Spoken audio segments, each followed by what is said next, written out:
Oi pessoal, tudo bom? No vídeo de hoje nós vamos falar sobre o porquê nomear as emoções.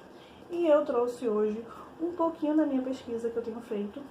Lembrando que eu não sou psicóloga, eu não trabalho diretamente com questões da psique humana, mas eu sou pedagoga e pesquisadora. Eu pesquiso desde a faculdade sobre educação autônoma e, de certa forma, essa pesquisa foi me levando cada vez mais para o lado da educação afetiva, sobre as emoções da criança, e eu tenho pesquisado muito sobre isso, principalmente recentemente, por questões que no futuro eu quero falar com vocês. E hoje eu vou compartilhar com vocês uma parte da minha pesquisa, então sejam leves nas críticas. Nós começamos a sentir emoções desde muito cedo, desde bebezinhos, desde muito cedo. Mas isso não significa que a gente saiba lidar com elas e nem que saiba dizer o que está sentindo, né? Um exemplo básico disso é quando a gente o bebezinho está brigando com sono, às vezes é um incômodo físico e às vezes pode ser um incômodo emocional, mas ele não sabe se expressar. E como a gente sabe, existem emoções que são muito boas, quando está feliz, está eufórico, e existem emoções que não são tão boas de se sentir, que são necessárias serem sentidas, mas não são tão boas, nos causam desconfortos. Daí a importância de ter um adulto que medie essa situação e que ensine a criança a identificar o que ela sente e nomear o que ela está sentindo. Quando a gente cria esse hábito de nomear e validar o que a criança sente, a gente cria bases emocionais fortificadas. E acho que ela vai se sentir confortável e capaz de identificar e mediar o próprio conflito sozinho. Muitos de nós não tivemos essa base emocional, porque no passado, às vezes o mau comportamento da criança era ditado como birra. E às vezes a gente era até castigado, né? Por fazer alguma coisa assim. E quando você é castigado por uma coisa que você não está entendendo, você não consegue refletir sobre o que aconteceu. E aí você bota a criança de castigo por uma situação que ela não compreendeu e ela não vai ser capaz de refletir sobre aquilo. E esse tipo de comportamento reforça o comportamento negativo da criança. Às vezes a briga, a mordida. E pior, essa situação pode gerar traumas. E ao passar por esses traumas, o cérebro da criança vai entender que tem uma situação de conflito muito grande ali. E vai criar esquemas para sobreviver a esse conflito. E aí pode se tornar um padrão de comportamento. Esses esquemas de comportamento, esses esquemas emocionais, eu vou falar isso lá pra frente, depois, em outro vídeo. O que é importante ser falado é que hoje nós estamos criando o hábito de estudar mais sobre as emoções e procurar entender mais. Então hoje nós temos a oportunidade de olhar para essa questão com mais cuidado e auxiliando da melhor forma o desenvolvimento da inteligência emocional dos pequenos. E a forma mais fácil de fazer isso é perguntando. Mas não existe fórmula mágica. A gente precisa ter consciência da individualidade de cada um. Mas, quando a gente pergunta, a gente aprende muito com os pequenos. Uma coisa que acontece muito também é que quando a criança está numa situação de conflito, instintivamente a gente corre para socorrê-la nesse conflito. Só que quando a gente faz isso, a gente tira da criança o direito de aprender com aquela situação. E tira também o direito dela de desenvolver autonomia para aprender a lidar com isso. E além de não querer ver a criança triste e correr para resolver os conflitos dela, às vezes a gente não valida o sentimento. Ah, não fica triste, não fica assim não. Ó, mas você tem um montão de brinquedo, por que você está triste? Dessa forma, a gente está invalidando o que a criança está sentindo. Além de invalidar o sentimento, a gente está tirando da criança a oportunidade de aprender com a situação e de desenvolver a habilidade de resolver conflitos. E às vezes a gente acha que está só ajudando, mas a gente está atrapalhando. Crianças são muito capazes de resolver as coisas sozinhas. A gente se surpreende quando permite que eles façam isso. E quando a gente tira também da criança essas habilidades, a oportunidade de aprendimento, a gente cria um outro problema, a dependência emocional. Essa criança vai ter muita dificuldade de entender suas emoções sozinhas e de resolver seus conflitos sozinhas, dependendo emocionalmente de um outro para afirmar os seus sentimentos, precisando o tempo todo da aprovação do outro, de validação. Se em vez de a gente correr para resolver o problema para a criança, a gente começar a questionar, a gente está dando a oportunidade da criança refletir sobre as suas ações, dando assim a oportunidade de aprendizado. E não precisa ser nenhum Sherlock Holmes para poder fazer essas perguntas. Perguntas simples, tipo, por que você fez isso? O que você está sentindo agora?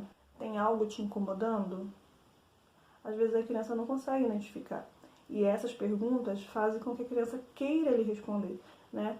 As crianças perguntam muito e gostam de dar respostas. Então, quando a gente pergunta, perguntas simples, curtas e diretas, elas vão começar a refletir e procurar uma resposta pra gente. E isso vai ajudar com que ela responda para si mesma algumas dúvidas internas. Outro passo importante é a validação do sentimento.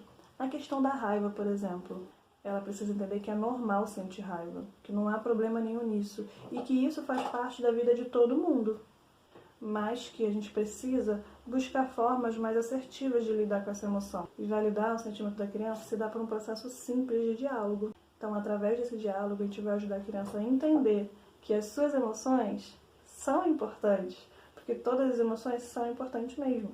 É importante que a gente sinta todas elas. Algumas podem até ser meio desconfortáveis, confusas, mas são importantes serem sentidas. E quando a gente valida, a criança consegue entender isso e consegue agir aos poucos, trabalhando da melhor forma possível em certas situações. E isso vai fazer com que a criança se sinta mais segura, porque ela vai entender que aquilo que ela está sentindo não é errado. E para ajudar a criança a desenvolver a inteligência emocional, é muito importante a gente identificar as emoções. Porque uma pessoa emocionalmente inteligente lida com os sentimentos de forma positiva, sem ignorar ou suprimir esse sentimento. E para fazer com que a criança identifique seus sentimentos, a gente pode ir fazendo perguntas sobre o dia a dia. Por exemplo, como você se sentiu hoje? O que você acha que o coleguinha sentiu quando você fez essa situação? Como você se sentiu ao tomar essa atitude? Como você se sentiu quando isso aconteceu? Demonstrar interesse sobre o sentimento da criança é muito importante. Vai fazer que ela sinta que você é uma pessoa confiável para ela se abrir. Assim, ela vai se sentir segura para compartilhar com você os desafios dela. Mas é importante não forçar. Isso vai acontecer naturalmente. Então a gente não pressiona, mas a gente demonstra que está disposto a ouvir quando ela estiver pronta para falar. Outro passo importante para desenvolver a inteligência emocional é trabalhar as frustrações. E existem 3 coisas para isso: administrar frustrações, gerenciar emoções negativas e saber ouvir não. E em todas elas nós somos parte fundamental, porque somos nós que vamos mediar a situação. É importante que a gente deixe a criança vivenciar e reconhecer as suas emoções. Mas em momentos críticos, por exemplo, a gente também vai precisar mediar.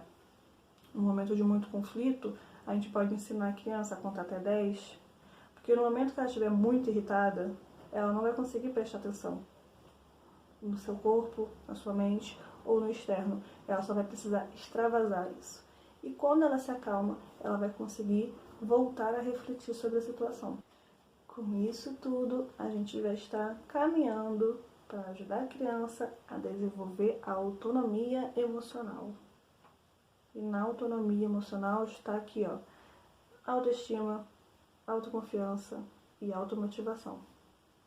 E esses pontos estimulam a criança a gostar de si mesma, a se valorizar, valorizar suas capacidades e reconhecer e aceitar as suas limitações. Outra coisa muito importante, elogiar. Um bom elogio é capaz de alterar a química do cérebro da gente. E nele a gente vai começar a produzir mais serotonina, que é aquele hormônio do bem-estar e do prazer. E eu tenho 2 brincadeiras que eu gosto de fazer que ajudam com que a criança reflita sobre as emoções, sobre situações que fazem ela sentir emoções, sobre o que ela sente em certas situações. E uma delas é o baú de recordações, que tem gente também que pode trabalhar como cápsula do tempo. Nessa você pode pegar uma caixa de sapato e fazer um trabalho de arte com ela para enfeitar. E dentro dessa caixa de sapato você pode pedir coisas para deixar ali dentro, né? Como guardar essas recordações. Então pedir brinquedos, pode ser qualquer tipo de coisa, fotos, brinquedos, desenho, uma roupa, coisas que tenham lembranças afetivas, né? Coisas que façam com que essa criança tenha alguma memória afetiva. E quando ela escolher esse brinquedo, Você pode fazer perguntas, tipo, o que você sente quando você olha para esse brinquedo? Por que você escolheu esse brinquedo para guardar na recordação? Quem lhe deu esse brinquedo? O que você sentiu quando ganhou? Você não vai sentir falta dele? O que você acha que vai sentir quando você abrir a caixa e ver esse brinquedo aí dentro? Esse objeto não vai ser somente um objeto ali. Ele vai ser uma ponte para que essa criança comece a refletir sobre o que ela sente nas situações e refletir sobre as suas emoções também. Outra coisa bem simples que pode ser feito é um desenho. A gente pode pegar uma estrela de 5 pontas, desenhar para a criança ou pedir para a criança desenhar, colocar o nome dela, eu coloquei o meu aqui, e pedir para que a criança escreva um elogio em cada ponta da estrela.